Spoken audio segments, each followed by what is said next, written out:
로마서 8장 28절에서 32절까지 신약성경 250쪽입니다. 제가 봉독해 드리겠습니다. 우리가 알거니와 하나님을 사랑하는 자 곧 그의 뜻대로 부르심을 입은 자들에게는 모든 것이 합력하여 선을 이루느니라. 하나님이 이미 아신 자들을 또한 그 아들의 형상을 본받게 하기 위하여 미리 정하셨으니 이는 그로 많은 형제 중에서 맏아들이 되게 하려 하심이니라. 또 미리 정하신 그들을 또한 부르시고 부르신 그들을 또한 의롭다 하시고 의롭다 하신 그들을 또한 영화롭게 하셨느니라. 그런즉 이 일에 대하여 우리가 무슨 말하리요? 만일 하나님이 우리를 위하시면 누가 우리를 대적하리요? 자기 아들을 아끼지 아니하시고 모든 사람을 위하여 내주시니가 어찌 그 아들과 함께 모든 것을 우리에게 주시지 아니하겠느냐. 아멘. 8교 99절 나와주셔서 특성해 주시겠습니다.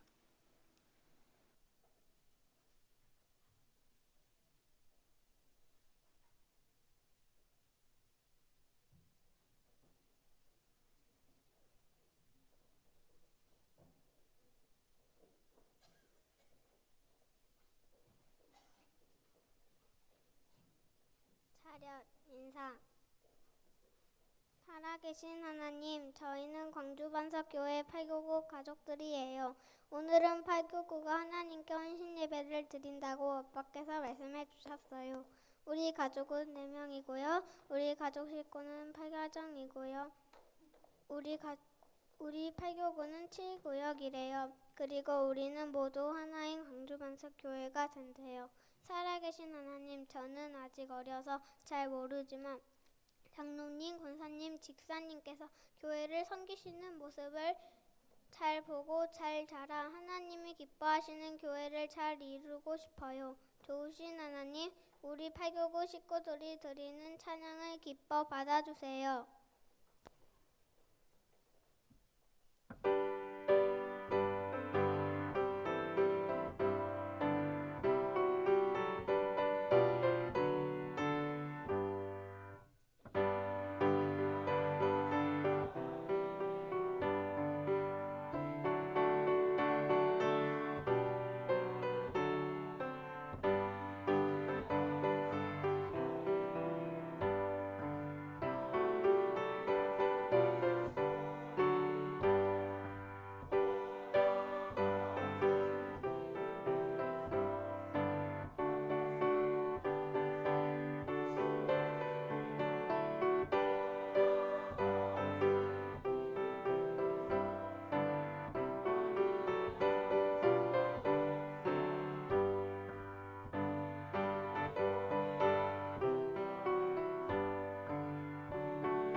모연한 목사님께서 우리가 믿는 하나님이라는 말씀을 강론해 주시겠습니다.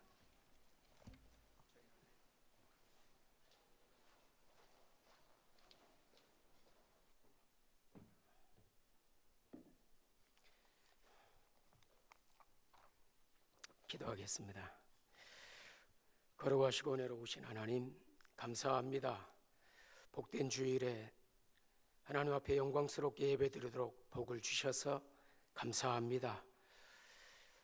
특별히 이제 교구에서 헌신 예배로 하나님께 영광 돌립니다. 영광을 받으시고 이제 우리가 이 시간 말씀을 나눌 때에 주께서 말씀을 조명해 주시고 우리의 심령을 뜨겁게 해주시고 말씀 안에 부요함이 있도록 도와주시기를 원합니다.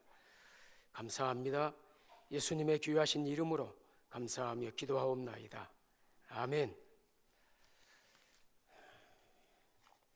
헌신 예배라 무슨 순서가 좀 많을 줄 알았는데 굉장히 좀 단순하네요. 근데 거리가 워낙 많이 떨어져 가지고 조금 좀 그러네요. 그래도 가기도 좀 그러고 저 뒤에는 잘 안 보이네요. 제가 이렇게 보니까 예.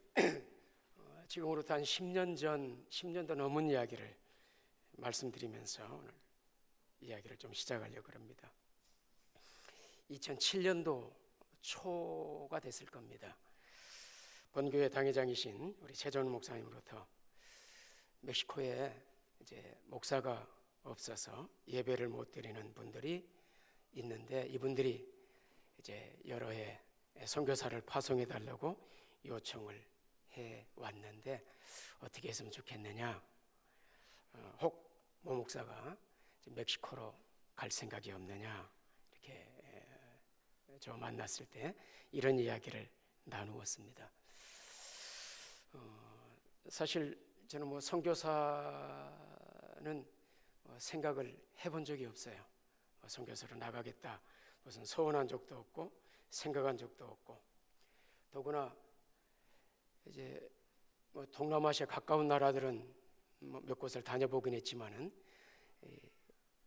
중남미 쪽은 전혀 생소하고 특히 멕시코라는 나라는 저에게 아주 생소한 그런 나라였습니다. 더군다나 스페인어라고는 한마디도 모르는 상황이었고 그래서 하여튼 최 목사님 이야기를 듣고 이제 한번 기도하고 생각해 보겠다 그렇게 하고 집에 가서 기도하면서 그 서재에 있는 그 책 가운데 폴 투르니에가 쓴 그 모험으로 사는 인생이라는 책이 있습니다. 제가 어떤 중대한 결정을 내릴 때 제가 그 책을 즐겨 읽었는데요. 그래서 그 모험으로 사는 인생이라는 책을 다시 한번 이제 집어들고 그 책을 다시 읽기 시작했습니다. 그러면서 이제 사도행전 16장 8절에서 10절에 있는 말씀을 생각했어요. 무슨 말씀이냐면은 이제 사도행전 16장 8절 이하에 무시아를 지나 드로아로 내려갔는데 밤에 환상이 바울에게 보이니 마게도냐 사람 하나가 서서 그에게 청하여 이르되 마게도냐로 건너와서 우리를 도우라 하거늘 바울이 그 환상을 보았을 때 우리가 곧 마게도냐로 떠나기를 힘쓰니 이는 하나님이 저 사람들에게 복음을 전하라고 우리를 부르신 줄로 인정함이러라. 이 말씀이 이제 이렇게 떠오르고 그 말씀을 좀 생각을 하게 됐는데 결국은 2007년도 6월에 이제 광주 반석교회를 주 파송교회로 해서 이제 광주 노회에서 멕시코 선교사로 이제 파송 예배를 드리고 2007년 9월 7일 날 이민 가방을 가지고 뭐 생전 가보지 않았던 나라 처음 가는 그 멕시코 땅에 이제 발을 디디게 됐습니다. 대체적으로 선교사 나가려면은 무슨 뭐 정탐 여행도 하고 미리 사전 답사도 하고 그러는데 저는 한 번도 가본 일도 없는 곳을 이제 사역지로 정하고 이제 사역을 시작하게 됐는데요. 도착해 보니까 그곳에 전대강 장로님, 송광순 권사님, 지금은 그 당시에는 이제 안수 집사님이었고 서리 집사님이었습니다. 이 두 분이 그곳에 그 가정집에서 몇 가정을 모아가지고 이제 그 본교인 반석교회 주일날 예배를 드리면은 거기가 시간대가 좀 늦어요, 하루가. 그래서 그 예배를 실황을 다운 받아가지고 가정집에서 몇 명 모여서 예배를 드리고 있었습니다. 그래서 도착과 동시에 이분들과 함께 이제 첫 번째 교회인 게레타르 반석교회를 시작하게 됐습니다. 제가 가서 거기 일지를 보니까 이분들이 한 3년 동안 선교사를 파송해 달라고 올해가 마지막입니다 하고 기도를 해온 그 일지를 저한테 보여주면서 하나님께서 응답하셔서 목사님을 보내주셨다, 이렇게 이제 이야기를 하는 걸 봤는데요. 일단 이제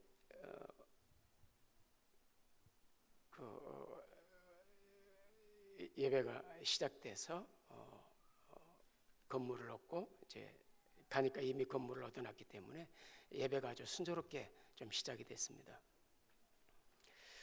어느 정도 교회가 성장하고 제가 어느 정도 그곳에 이제 정착해 가면서 한 1년 한 5개월 지난 뒤에는 2009년 2월에 서쪽으로 한 150km 떨어진 곳에 우량가 떠오르는 곳이 있는데 거기 한인들이 한 14가정 정도 살고 있는데 역시 이제 예수 믿는 사람이 한두 명 정도 있는데 교회가 없고 목사가 없으니까 예배를 못 드리고 있어서 그곳에 이제 우량가 또 지역에 또 반석교회 제2교회를 세우게 됐습니다.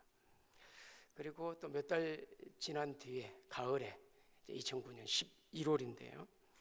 북쪽으로 한 200km 떨어진 곳에 산루이스 포토시라는 곳에 역시 그곳에도 장로님도 계시고 또 집사님도 계셨는데 이분들도 역시 주변에 교회가 없으니까 시티까지 예배를 드리러 가려면은 한 5시간, 6시간 버스를 타고 가야 되니까 이제 몇 번 다니다가 포기를 하고 또 현직 교회 가서도 말을 알아듣지 못하니까 예배를 드릴 수가 없고 그래서 포기하고 이제 집에서 가정 예배를 드리고 있던 분들이 있다는 이야기를 듣고 산루시 포토시에 와서 이분들과 함께 또 산루시 포토시 교회를 시작했습니다.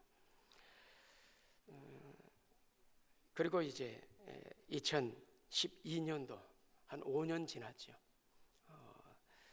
이제 게레타르 반석교회 5주년 기념 예배를 드리게 됐는데 그때 당회장 목사님이신 최정훈 목사님이 오셔가지고 5주년 기념 집회를 인도해 주셨어요.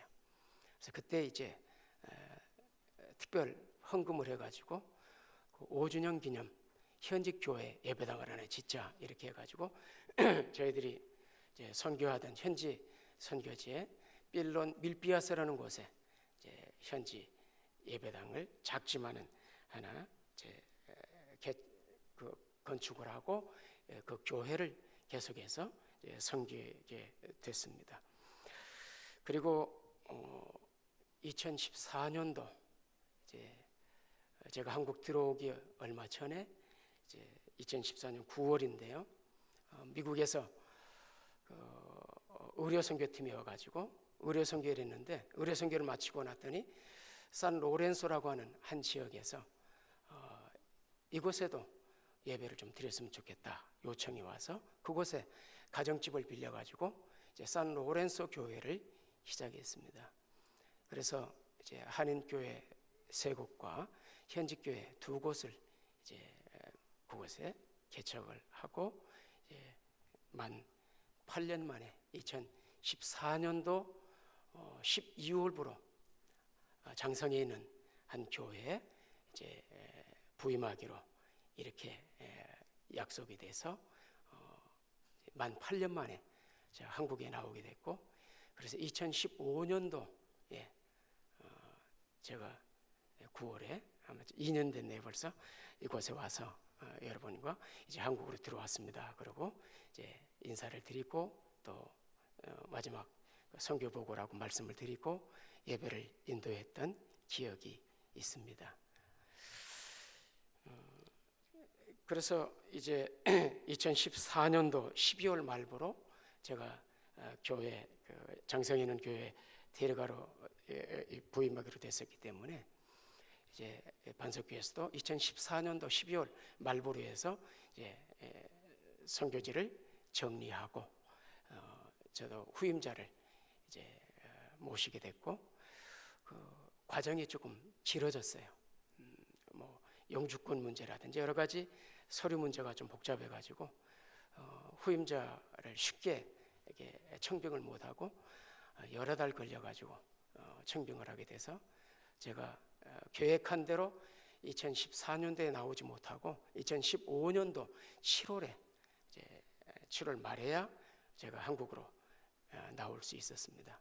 그래서 이제 9월에 이곳에서 예배를 드리게 됐고 제가 원래 약속했던 교회 2014년도 말부로 이제 오기로 했는데 오지 못했기 때문에 이제 2015년도 말부로 들어왔으면 좋겠다 이렇게 해가지고 2015년도 12월에 제가 이제 장성인은 교회에 이사를 하게 됐습니다. 그래서 그곳 이제 장성 신성교회 12월 25일부로 이제 이사를 하고 인사를 하고 이제 그곳에 은퇴할 목사님과 함께 이제 당분간 사역을 하기로 하고 이제 그곳에 정착을 하게 됐는데 그래서 아마 여러분들도 이제 아마 이제 한국에서 목회를 하겠거니 아마 이렇게 생각을 하고 계셨을 거예요. 그런데 뜻하지 않게 예상치 못한 일이 발생을 했습니다. 2016년도 1월부터 멕시코에서 전화가 오기 시작했어요. 전대강 장로님과 송광순 권사님 이분들이 이제 상당히 새로 오신 목사님과 이렇게 좀 어려움이 있습니다. 그래서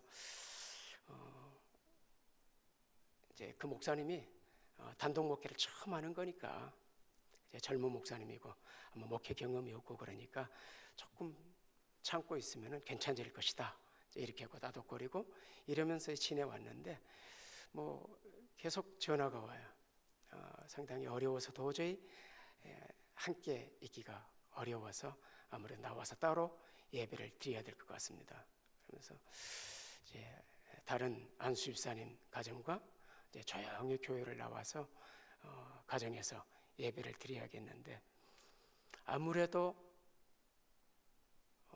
교회를 시작하려면은 이제 이곳 사정에 밝은 목사님이 아무래도 오셔야 될 것 같습니다. 오셔서 좀 도와주셔야 이제 이곳 상황도 알고 또 여러 가지 사정을 볼 때 목사님이 들어오시는 게 좋겠습니다. 이렇게 계속 연락이 와서 제가 이제 교회 들어간 지 한 3개월 됐잖아요. 12월 말부로 들어갔으니까. 그래서 이제 뭐 교인들하고도 좀 정이 들어가고 그때 뭐 시골 교회 노인들만 있는 많이 있는 교회였기 때문에 12월에 갔으니까 또 눈이 많이 올 때였거든요. 장성거리가 또 눈이 많은 곳이에요. 그래서 주로 이제 그곳에 가서 눈을 치우러 다녔어요. 노인들이 눈 많이 오면 미끄러우면 위험하니까 집에 나오지 말고 눈 많이 오는 날은 집에 있어라. 내가 눈 치우러 주러 다니겠다. 이렇게 해가지고 눈을 주로 이렇게 다녔어요.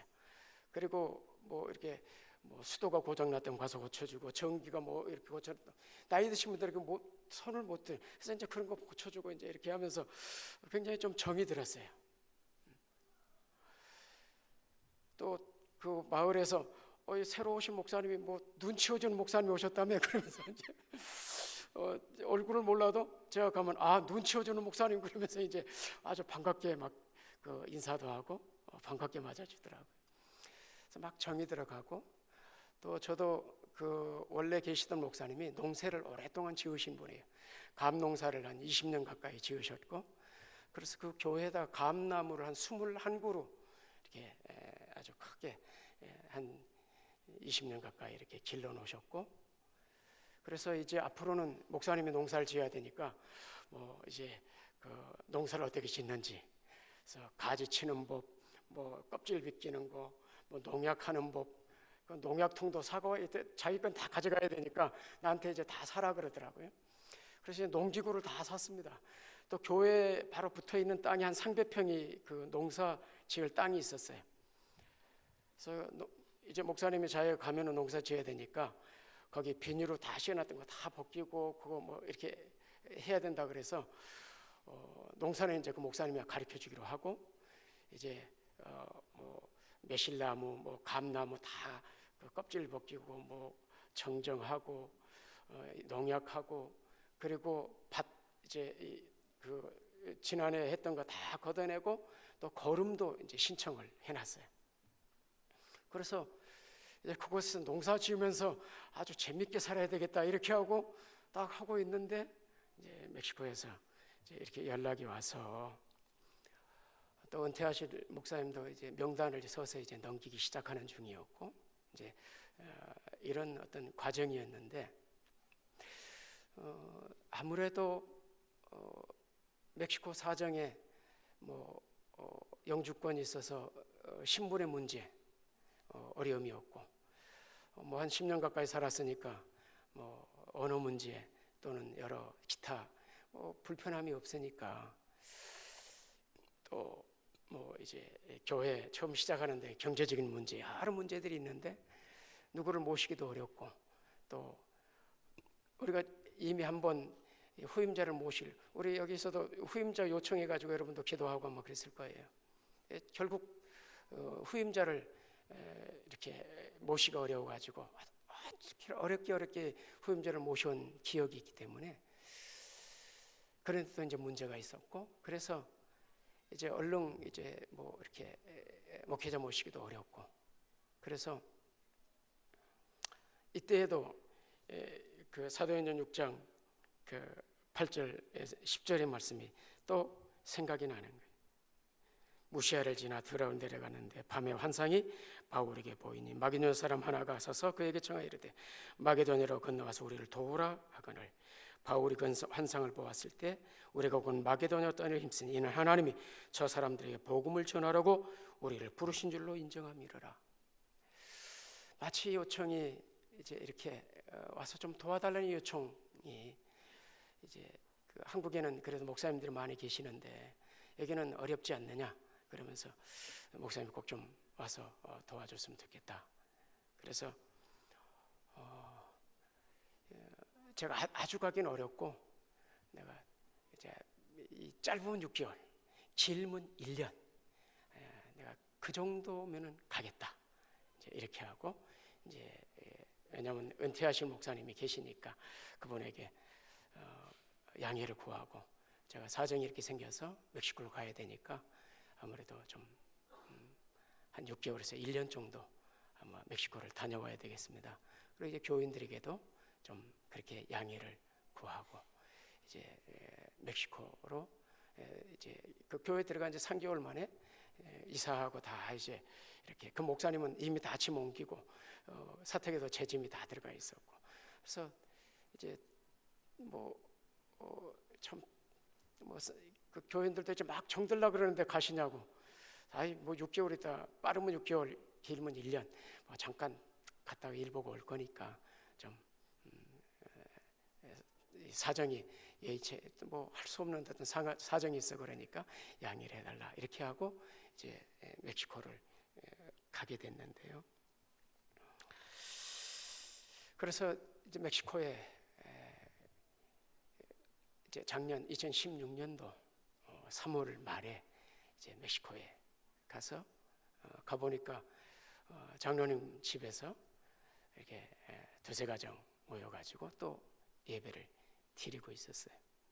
그래서 그 다음 주부터 다시 또 건물을 얻어가지고 이제 예배를 시작했는데, 이제 이번에는 어느 교회 파송이 아니었고 물론 광주노회 파송 선교사로는 되어 있지만은 이제 주파송 교회가 이제 없기 때문에 들어가서 그 동안은 계속 반석교회 이름을 붙였거든요. 반석교회 파송했으니까 당연히 이제 깨레토로 반석교회, 뭐 사누시 반석교회 이렇게 반석교회 이름 붙였는데 이번에는 제가 쭉 지나오면서 교회 이름을 다시 붙인다면은 장로님 교회 이름 뭘 했으면 좋을까요? 그래서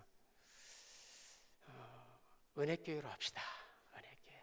내가 살아보니까 다 은혜뿐입니다. 그래서 우리가 은혜가 아니면 살 수 없고 그저 은혜로만 살아왔으니까 앞으로도 은혜로 살 것이고, 그래서 은혜로 산다는 걸 기억하기 위해서 우리 은혜교회로 합시다. 이렇게 해가지고 은혜교회라 이제 간판을 붙이고 이제 이 교회를 시작했습니다. 제 개인적으로는 한국에서 4교회, 이제 멕시코에서 6번째 교회, 그래서 10번째 교회를 개척을 하게 됐습니다. 저는 멕시코 나가기 전에 4번째 개척교회는 성은교회가 마지막 교회련이 했었거든요. 근데 전혀 이제 예상하지 못하는 일들이 인생에는 발생하는 것이라 이제 멕시코에 갔고, 이제 제 생각에 그랬어요. 그래도 뭐 한 9개, 8개, 9개, 10개 정도는 채워야 되지 않을까 그런 생각을 했었는데 어떻게 하다 보니까 전혀 계획한 건 아니었는데 10번째 교회가 이제 시작이 된 거예요.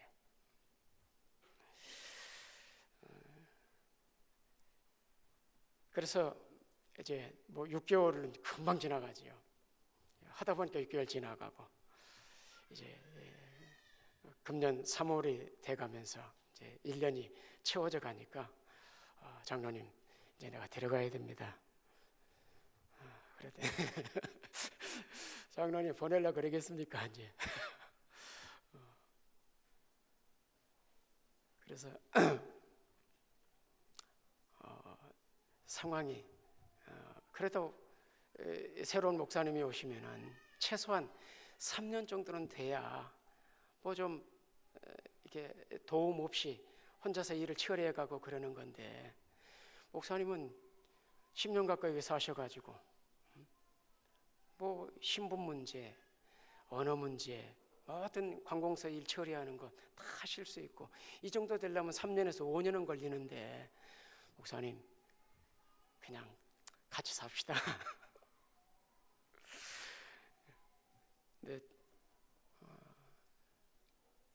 참 어려웠어요.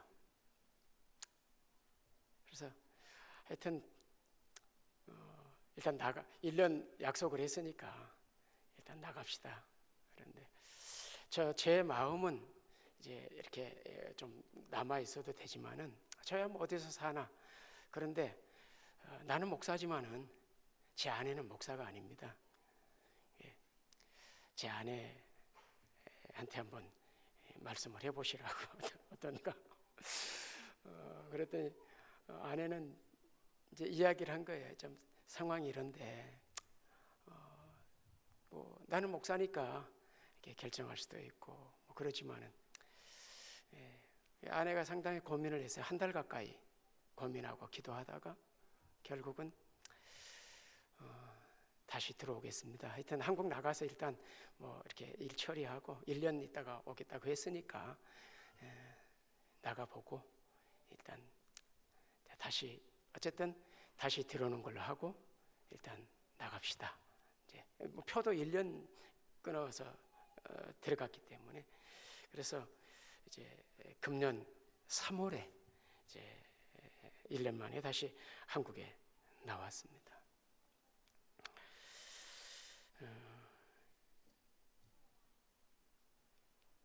그래서 지금도 여전히 이제 은혜교회 담임 목사로 되어 있는데, 와서도 혹시 주변에 누구 멕시코 들어갈 목사 없나 하고 이제 찾아보기도 하고 그러니 쉽지 않아요. 쉽지 않고 예감에 꼭 다시 들어가야 돼. 물론 또 다시 들어가야겠다고 했지만은, 그래서 지금은 이제 저희 형님 목사님이 70이 넘으신 그 구미에 계시던, 제가 사형제가 이제 목회를 하니까 둘째 형님이 이제 은퇴하셔서, 그래서 둘째 형님이 지금 멕시코에 오시도록 해서 임시로 와 계시고, 이제 제가 그럼 정령으로 3개월만 있다 오세요 그래가지고 7월 달에 데려가기로 하고 이제 3개월 표를 끊어가지고 나왔어요. 그런데 이제 원래 지금 7월 달에 들어갔어야 되는데 지금 이제 못 들어가고 있는 거는 그때 건강 검진을 하는데 조금 이제 췌장 쪽에 조금 문제가 있었어요. 그래서 멕시코에서도 등 쪽이 조금 아팠는데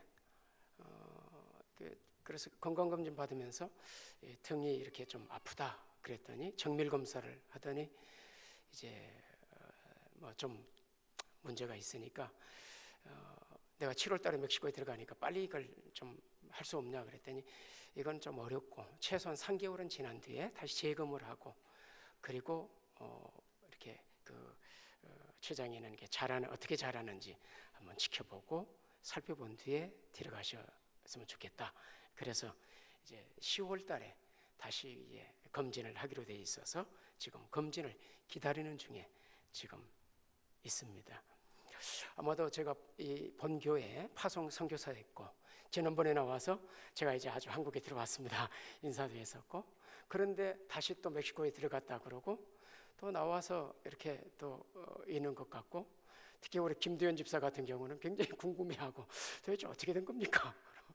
그래서 아마 여러분들도 이제 목사님이 그때 2년 전에 와가지고 이 강단에서 분명하게 이렇게 아주 나왔다 그랬는데 도대체 또 어떻게 들어갔다는 이야기를 들었는데 어떻게 된 건지 다시 또 멕시코 갔다는 이야기도 있고 또 지금은 또 다시 나와 있고 그래서 여러 가지 또 궁금해하는 분들도 계시고 그래서 그 상황이 어떻게 됐는지 한번 좀 말씀을 드리는 게 좋겠다 하는 생각이 들어서 이제 좀 정리를 해드렸습니다. 잠언 16장 9절에 보면은 사람이 자기 마음으로 길을 계획할지라도 그의 걸음을 인도하시는 여호와시다 그렇게 말씀해요. 그래서 아무리 사람이 이렇게 해야지 기와집을 몇 채씩 짓고 그림을 그려도 그 걸음을 인도하시는 분은 하나님이세요. 솔직히 남은 10년은 한국에서 사역을 마무리해야 되겠다. 제가 어려서 목회 초기에 멕시코를 나간 게 아니라 50대가 넘어가지고 멕시코를 갔기 때문에 이제 다른 이제 선교사들은 좀 상황이 달라서 남은 10년은 한국에서 은퇴할 때까지 이렇게 해야 되겠다 생각을 했었고 또 그래서 지금도 할 수만 있다면은 이제 한국에 있으면 좋겠다. 왜냐하면 한국은 그냥 산천만 봐도 다 한 폭의 그림이에요. 여러분은 그게 실감이 잘 안 날 거예요. 이 나라가 얼마나 살기 좋은 나라고 얼마나 멋진 나라인지 그냥 차 타고 보는 풍경마다 한 폭의 그림이에요. 그렇게 포근하고 그냥 이렇게 편안하고 안전하고 그러나 이제 아직은 때가 아닌 모양이다 그런 생각을 하는 것이죠. 그래서 이제 이스라엘 백성들이 광야에서 불기둥과 구름기둥의 인도를 받아서 광야를 걸어갔던 것처럼 아마 그렇게 하나님의 인도를 받아서 한 걸음 한 걸음 따라가는 것이 최선이고 복이라 생각을 합니다. 비록 내 생각과 내 계획과 내 의지대로 되어지는 건 아닐지 모르지만 하나님의 인도하심이 있다면 그 인도하심을 따라서 한 걸음 한 걸음 그냥 걸어가는 것이죠. 그리고 분명한 사실은 오늘 본문의 말씀처럼 하나님을 사랑하는 자, 그 뜻대로 부르심을 받은 자들에게는 그 모든 것이 합력하여 선을 이룬다는 사실입니다. 그래서 내 생각과 내 계획대로 되지 않아도 범사에 감사할 수 있고 하나님을 찬양하고 예배할 수 있는 것입니다. 우리 본문을 한번 보십시다. 네, 앞에 띄어졌는데요. 28절 같이 한번 읽읍시다. 시작. 우리가 알거니와 하나님을 사랑하는 자 곧 그의 뜻대로 부르심을 입은 자들에게는 모든 것이 합력하여 선을 이루느니라. 32절도 한번 읽읍시다. 자기 아들을 아끼지 아니하시고 우리 모든 사람을 위하여 내어주시니가 어찌 그 아들과 함께 모든 것을 우리에게 주시지 아니하겠느냐. 주신다 말씀이죠. 사도행전 19장에 보면은 21절에 이런 말씀이 있습니다. 이 일이 있은 후에 바울이 마게도냐와 아가야를 거쳐 예루살렘에 가기로 작정하여 이르되 내가 거기 갔다 후에 로마도 보아야 하리라. 바울에게는 이 로마를 보고자 하는 소원이 있었습니다. 그런 계획을 세우고 하나님께 기도했습니다. 로마를 가고 싶습니다. 로마를 가고자 했더니 15절에 이렇게 기록합니다. 그러므로 나는 할 수 있는데 로마에 있는 너에게도 복음 전하기를 원하노라. 분명한 목적이 있었어요. 로마에 복음을 전하기 위해서 그는 로마로 가고자 하는 간절한 열망이 있었어요. 하나님께 기도하고 계획을 세우고 준비를 했습니다. 그런데 1장 13절에 보면은 길이 막히는다고 말씀하는 걸 보게 돼요. 13절에 1장 13절에 이렇게 말씀해요. 형제들아, 내가 여러 번 너희가 가고자 하는 것을 너희가 모르기를 원치 아니하노니 이는 너희 중에서도 다른 이방인 주생과 같이 열림을 맺게 하노라되 지금까지 길이 막혔도다. 여러 번 가려고 시도를 했어요. 그런데 번번이 길이 막혔어요. 그의 계획이 무산됐어요. 그의 계획이 틀어졌어요. 그의 생각대로 일들이 착착 진행되지 않았어요.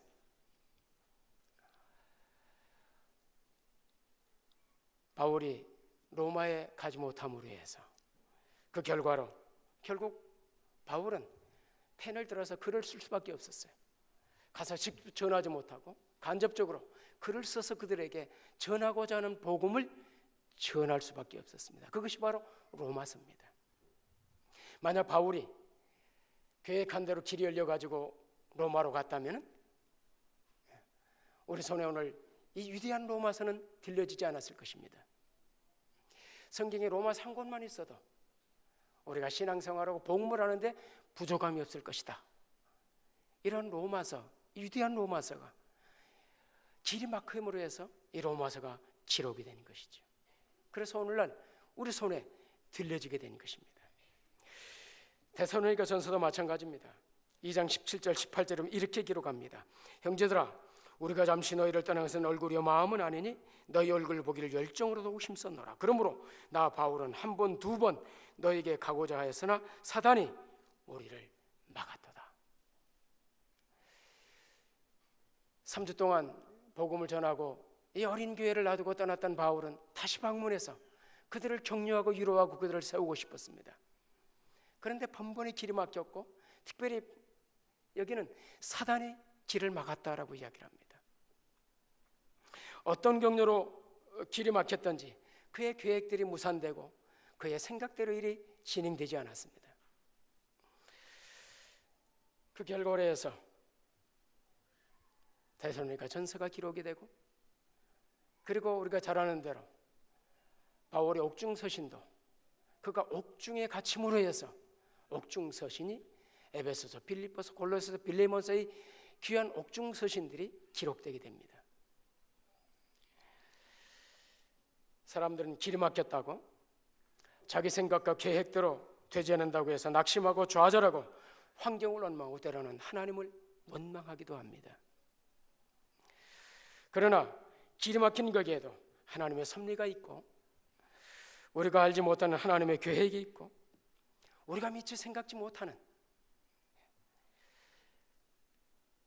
놀라운 일들을 하나님은 예비하시고 계획하시고 준비하고 계시고 진행하고 계시는 것입니다.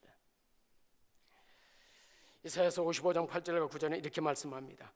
이는 내 생각이 너희의 생각과 다르며 내 길은 너희의 길과 다름이니라. 여호와의 말씀이니라.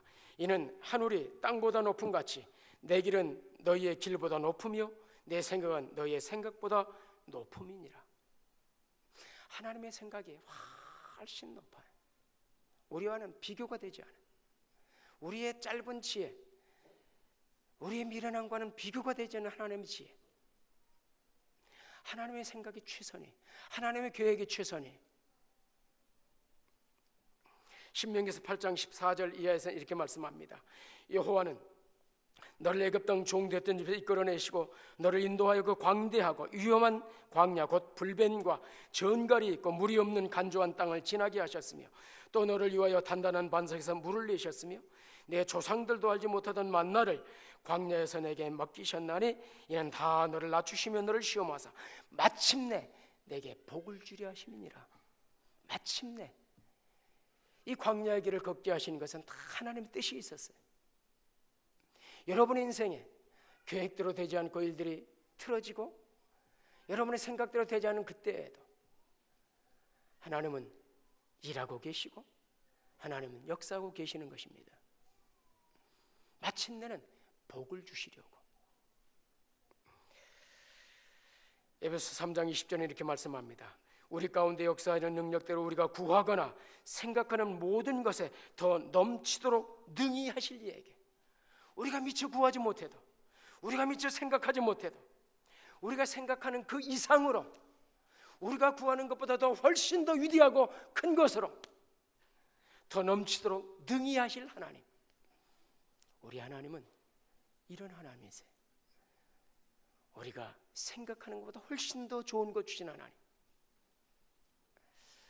저는 멕시코 가서 10년을 살면서 우리 최 목사님과 우리 반석께 참 감사해요.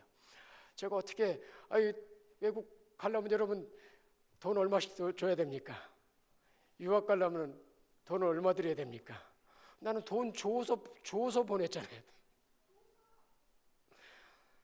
우리 아이들도 멕시코에서 우리 딸도 10년 가까이 살고, 우리 아들도 멕시코에 와서 시티에 교회에서 1년 반 전도사를 하고, 에콰도르에 가서 한 6개월을 선교지에 밀림에 있었고, 그래서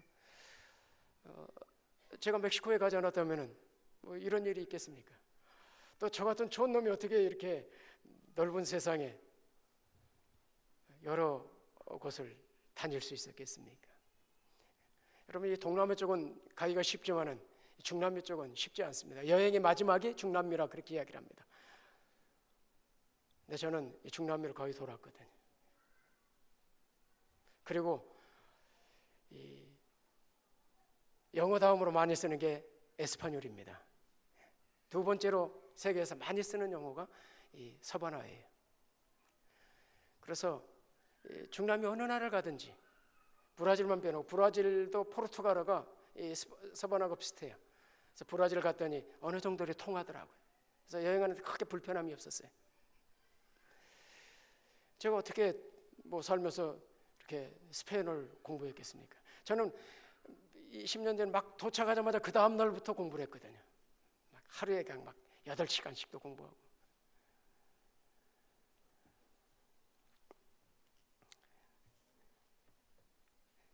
본문 32절에 보면 자기 아들을 아끼지 아니하시고 우리 모든 사람을 위하여 내어주시니까 어찌 그 아들과 함께 모든 것을 우리에게 주시지 아니하겠느냐. 아들까지 아끼지 않고 주셨는데 뭘 아끼시겠느냐. 여러분, 이 하나님 믿으십니까? 아들까지 아끼지 않고 줬는데 뭘 도대체 아끼겠는가. 이 하나님이세요. 야고보서 1장 17절은 온갖 좋은 은사 온전한 선물이 다 위로부터 빛들의 아버지께로부터 내려오나니, 이 하나님께서 이스라엘 백성들의 애굽에서 400년간 노예가 돼서 고통 가운데 부르짖을 때 출애굽기 3장은 이렇게 기록합니다. 여호와께서 이르시되 내가 애굽에 있는 내 백성의 고통을 분명히 보고 그들의 감독자로만 부르짖음을 듣고 그 근심을 알고 내가 내려가서 그들을 애굽인의 손에서 건져내고 그들을 그 땅에서 인도하여 아름답고 광대한 땅, 젖과 꿀이 흐르는 땅, 곧 가나안 족속, 헷 족속, 아모리 족속, 브리스 족속, 히위 족속, 여부스 족속 땅의 지방에 데려가려 하노라. 하나님은 이스라엘 백성들의 이 고통을 보고 계셨고 그들의 부르짖음을 듣고 계셨고 그리고 그들의 문제를 알고 계셨고 그리고 거기서 끝나지 않고 내려가서 그들을 건져내겠다. 그리고 그분은 모세를 보내시고 준비하시고 이스라엘 백성을 이끌어내셔서 가나안 땅으로 인도해 가세요. 여전히 그 하나님은, 동일하신 하나님은 여전히 여러분의 아픔과 고통과 슬픔과 눈물을 보고 계세요. 여러분의 부르짖음을 듣고 계세요. 하나님은 결코 우리의 문제를 외면하고 계신 하나님 아니세요. 우리 삶 가운데 직접 들어오셔서 우리를 만지시고 우리를 싸매시는 하나님이세요. 하나님이 만지시면 모든 것이 합력해서 선을 이루게 됩니다. 우리 아들이 대학을 갈 때 원래는 역사 쪽으로 공부를 하려고 그랬었어요.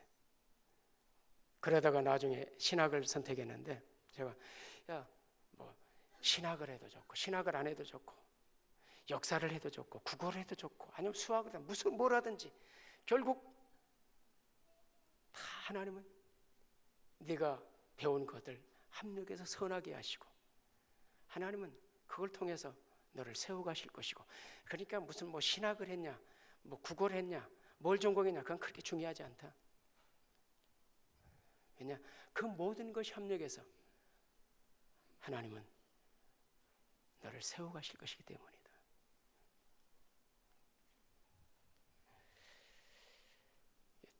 제 딸이 34인데요 멕시코에 있다 보니까 아직 신랑감을 못 만나가지고 작년 9월에 들어왔습니다. 아직도 이제 뭐 이렇게 제 생각은 아이고 결혼시키고 들어갔으면 좋겠다. 그런데 생각대로 잘 안 되더라고요. 어쨌든 사람 주변에서 아이고 그렇게 많네. 34, 뭐 34이면 어떻고 35이면 어떻고, 때 되면 하나님께서 가장 좋은 짝을 만나게 하실 것이다. 그래서 처음에는 막 밀어붙이려고 그랬어요. 야, 나 우리 들어가기 전에 결혼해. 막 밀어붙이려고 그랬는데 생각을 좀 바꿨어요. 하나님의 때가 최선이다. 우리 생각? 우리가 조급한 거지. 하나님이 조급하시지 않는다면 나이가 무슨 상관이겠는가? 그건 그렇게 중요하지 않아요. 본방 전에도 식사하면서 우리 최 목사님 이야기를 나눴어요. 뭐 이렇게 지금 이렇게 뭐 췌장 때문에 이렇게 이런 문제가 있어 좀 검진 기다리고 있더래. 뭐 주님이 그걸로 부르시면 가는 거고, 아파서 그냥 골골하다 가는 것보다는 아프다가 쭉 빨리 가면 더 좋잖아요. 이게 뭐 신자들은 아프냐 뭐가 하냐 이런 게 크게 문제가 되지 않아요. 남은 과정은 하나님이 책임질 것이고 다 합력해서 선을 이루게 하시고, 그래서 우리한테 있는 건 무엇입니까? 감사밖에 없어요. 범사에 감사. 범사에 감사. 그래서 마태복음 6장에 보면 이렇게 말씀. 그러므로 염려하여 이르기를 무엇을 말까 염려하지 말라. 그러므로 내일 일을 위하여 염려하지 말라. 하나님이 어떤 분이신가, 우리 하나님이 누구신가를 알게 되면요 이 말이 가슴이 와닿아요. 그게 실제가 돼요. 아, 왜 염려하지 말라 그러는가?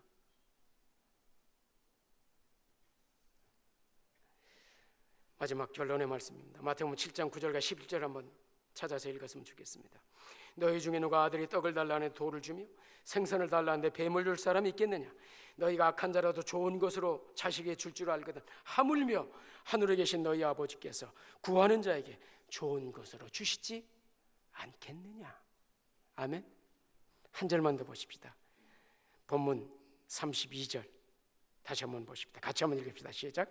자기 아들을 아끼지 아니하시고 우리 모든 사람을 위해 내어주시니가 어찌 그 아들과 함께 모든 것을 우리에게 주시지 아니하겠느냐? 이분이 우리 아버지, 우리 하나님이십니다. 그렇습니다. 하나님 감사합니다. 우리 하나님 얼마나 좋으신 분인지 아들까지 아끼지 않고 우리에게 주셨습니다. 그 뜻대로 부르심을 입은 자들아 합력해서 선을 이루게 하십니다. 지금 여러 가지 어려움을 가지고 경제적인 어려움, 육체적인 어려움, 여러 문제들을 가지고 신음하며 주께 부르짖는 주의 백성이 있습니까? 아들도 아끼지 않고 우리에게 주신 하나님, 합력해서 선을 누리게 하시고 가장 좋은 것 주신 하나님, 이 하나님이 우리 아버지요, 그분이 내 아버지라는 사실이 가슴에 다가오게 해 주옵소서. 예수님의 귀하신 이름으로 감사하며 기도하옵나이다. 아멘.